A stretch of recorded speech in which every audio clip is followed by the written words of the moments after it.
Hi friends, welcome back to our channel. ఎలా ఉన్నారండి? నేనైతే మస్తున్నాను. మీరు కూడా బాగుండాలని కోరుకుంటున్నాను.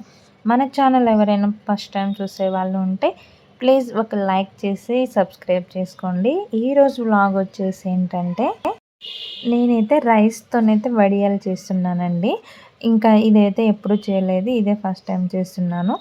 రైస్ అయితే ఒక 2 గ్లాసెస్ తీసుకున్నాను. కొంచెం ఒక 2-3 టైమ్స్ కడుక్కొని పక్కన అంటే 2 గ్లాసెస్ రైస్‌కి 4 గ్లాసెస్ అయితే సరిపోతది కదా! కానీ నేను 6 గ్లాసెస్ అయితే వాటర్ పోసాను. అది వేడి చేసేసుకొని బాగా హీట్ అయిన తర్వాత మనమైతే రైస్ ఏసుకొని, ఆ రైస్ అనేది బాగా మెత్తగా అయ్యేంత వరకు ఉడికించుకోవాలి. ఇంకా ఎట్లా ఉండాలి అంటే మెత్తగా మనకి గట్టిగా కాకోకుండా మెత్తగా చేసుకోవాలి. ఇందులో వచ్చేసి కొంచెం సాల్ట్ ఏసుకోవాలి ఫస్టే.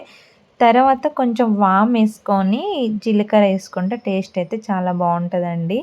ఇంకా ఇదైతే ఎవ్వరైనా చిన్న పిల్లల కానుంచైనా తినొచ్చు. మనకి అరుగుదల కోసమైనా వాము అయితే ఏసుకుంటాము. ఇదంతా అయిపోయే ముందు దించే ముందైతే ఇలా మనం వాము అదంతా ఏసుకొని కలుపుకొని మెత్తగా చేసుకున్న తర్వాత మొత్తానికైతే దించేసుకోవాలి.